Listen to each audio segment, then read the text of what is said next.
नमस्कार। जब आप अपने लक्ष्य से ध्यान हटाते हैं तो जो चीजें दिखाई देती हैं वो बाधाएं हैं। यानी शुरुआती कठिनाइयों को अगर पार कर जाएं, पूरी किताब लिखने निकले हैं तो पहला शब्द, पहला वाक्य, फिर पहला पैराग्राफ, ऐसे ही पहला पन्ना और पहला चैप्टर लिख डालिए। ऑब्स्टेकल्स का शुरुआती हिस्सा पार करते ही आप देखेंगे कि लक्ष्य तो नजर आने लगा। ये उतना मुश्किल नहीं था जितना आप सोच रहे थे। ऐसा नहीं है कि पहली बाधा पार करते ही सभी कठिनाइयां दूर हो जाएंगी, लेकिन आप पाएंगे कि अधिकांश आने वाली मुश्किलें पहले चरण की तुलना में कहीं आसान होती जा रही हैं। जैसा ये जीवन के दूसरे क्षेत्रों में होता है, बिल्कुल वैसा ही लेखन में भी है। इसलिए कलम उठाइए और पहले अपनी पुस्तक लिखना आरंभ कर दीजिए। जो विषय आपने चुना है वो आपके लिए सही था या नहीं, ये मुश्किल से एक सप्ताह में पता चल जाता है। ये आपको किसी और से पूछने की जरूरत भी नहीं है। जैसा काम में होता है बिल्कुल वैसा ही है। अगर दिन बोझ जैसा कट रहा है, छुट्टियों का इंतजार कर रहे होते हैं, तो आपने गलत काम चुन लिया है। ऐसा ही किताबों के साथ भी होगा। अगर आपने कोई ऐसा विषय चुन लिया है जिसके प्रति कोई उत्साह मन में है ही नहीं, तो उस पर लिखने में, शोध करने के लिए उस विषय की पुस्तकें पढ़ने में आपका मन नहीं लगेगा। इसलिए आपको स्वयं बिना किसी की मदद के अपनी किताब का विषय चुनने में मदद मिल जाएगी। जब आप एक बार काम शुरू कर देते हैं, तब आपको अपनी क्षमता और अपनी कमजोरियों का स्पष्ट पता चलता है। शुरू में आपको लगेगा कि आप इस विषय के विशेषज्ञ तो है नहीं। हो सकता है ये लगे कि आप रोचक ढंग से नहीं लिख पाएंगे। आपको लगेगा कि शब्दों के मामले में आप शशि थरूर जैसे नहीं, या भाषा व्याकरण की जानकारी कम होगी, ऐसा भी महसूस हो सकता है। सच्चाई ये है कि मनुष्य अपनी कमजोरियों को अक्सर बड़ा करके और क्षमता को स्वयं ही कम करके आंकता है। किताबें लिखना हो या जीवन का कोई और क्षेत्र, काम शुरू करने से पहले तक खुद की कमी या खुद की क्षमता का अनुमान मत लगाइए। सीखने की प्रक्रिया बिल्कुल सरल है। कुछ चीजें आप अध्ययन से पढ़कर जान जाते हैं। ये जानना करके देखने पर सीखना हो जाता है। इन दोनों तरीकों से बेहतर है गलतियां करना। जब आप थ्योरी से कोई चीज जान भी लेते हैं तो भी उसे करके देखने में गलतियां होती हैं।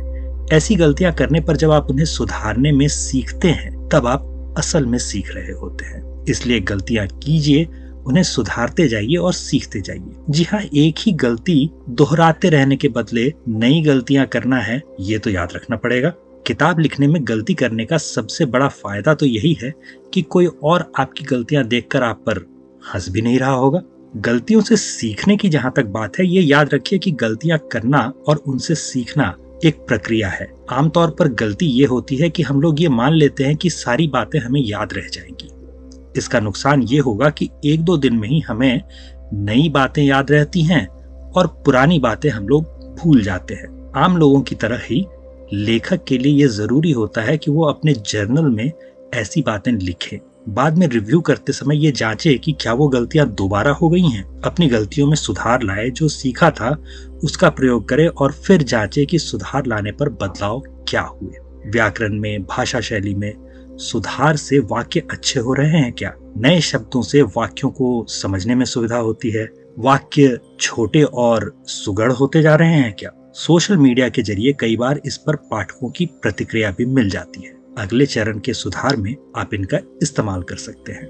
इस तरीके से सुधार करते रहने पर कभी कभार ऐसा लग सकता है कि कहीं आप तरक्की करने के बदले, आगे बढ़ने के बदले एक ही जगह गोल गोल चक्कर तो नहीं काट रहे। असल में ये नजरिए का फर्क है। जो आपको देखने में गोल लग रहा है वो असल में सीढ़ी की तरह आपको ऊपर की तरफ ले जा रहा है।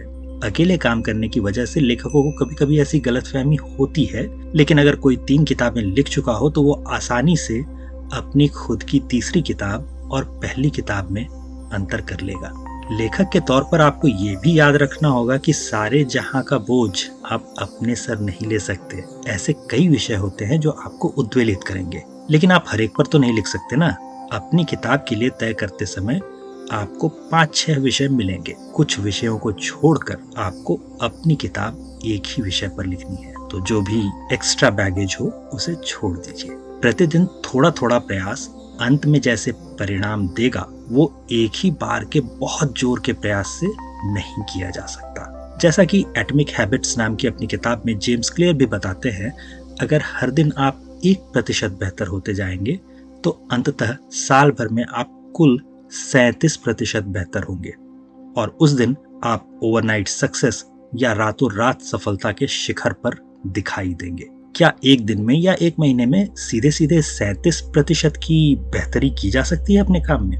नहीं की जा सकती, लेकिन थोड़ा थोड़ा करके इसे किया जा सकता है। इसके अलावा हर दिन थोड़ा प्रयास करने में मेहनत भी कम लगेगी और आप पर बोझ नहीं पड़ेगा। इसलिए प्रतिदिन थोड़ा थोड़ा लिखते रहिए। थोड़ी देर पहले जो कहा था, अब उसी बात को दोहराकर एक बार फिर से समझ लीजिए। किसी एक विषय पर आप विशेषज्ञ बन सकते हैं। कई विषय चुनेंगे तो आप jack of all master of none बन के रह जाएंगे। अगर आपको अपनी एक पुस्तक के लिए याद किया जाना है तो वो तो एक ही विषय पर होगी ना। सोशल मीडिया पर जैसे मुद्दे हर दिन बदलते रहते हैं, किसी दिन कृषि, कभी शिक्षा, कभी कोई रेल दुर्घटना, कभी खाने पीने या किसी त्योहार पर लिखे लेखों को इकट्ठा कर भी लें तो उनसे एक पुस्तक तो बनेगी नहीं।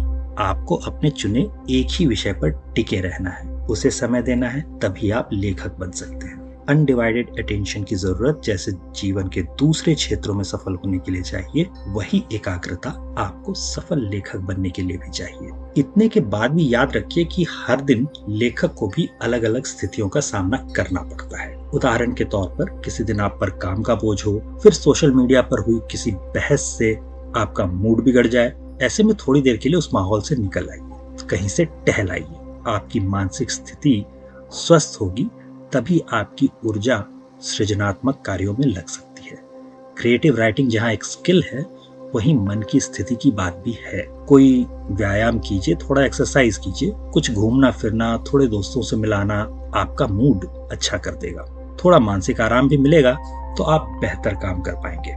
संभव है कि अब भी आप सोच रहे हो कि आपसे ये हो पाएगा या नहीं। ऐसी स्थिति में आप स्वयं से जो प्रश्न पूछ रहे हैं उन्हें थोड़ा सा बदल लीजिए। सबसे पहले ये लिखने की कोशिश कीजिए कि आप ये क्यों नहीं कर सकते। जी हाँ, लिखना है, सोचना नहीं है, लिखना है। आप ये क्यों नहीं कर सकते। जब आप इस सवाल का जवाब लिखेंगे तो आप पाएंगे कि जो मुश्किलें आ रही हैं उन्हें सुलझाने का तरीका आपको स्वयं पता है। जब आप ये लिखिए कि ये काम कैसे किया जा सकता है तो आपको अपना जवाब मिल जाएगा। इन दो सवालों के जवाब लिखते ही आपको अपने आप छोटी मोटी अड़चनों, अपनी दुविधाओं से मुक्ति मिल जाएगी। ये प्रक्रिया जीवन में एक बार होने वाली नहीं है, बिल्कुल वैसे ही जैसे कोई लेखक केवल एक ही किताब लिखे, ऐसा शायद ही होता है। यानी ये जो पूरी प्रक्रिया थी, किसी ऐसे काम को ढूंढना जिसमें आपको मजा आता हो और फिर ऐसी चीजें ढूंढना जिनमें आप अच्छे हों, फिर दोनों के बीच सामंजस्य बिठाना, वो बार बार दोहराया जाएगा। जैसे ही आपको ऐसी बातें मिलने लगेंगी जो आपको पसंद भी हैं और उन्हें करने में आपकी कुशलता भी अच्छी खासी है, आप पाएंगे कि सीढ़ी दर सीढ़ी आप आगे बढ़ने लगे हैं। फिलहाल के लिए इतना ही। आगे लेखन और जीवन पर चर्चा के साथ फिर मिलते हैं। धन्यवाद।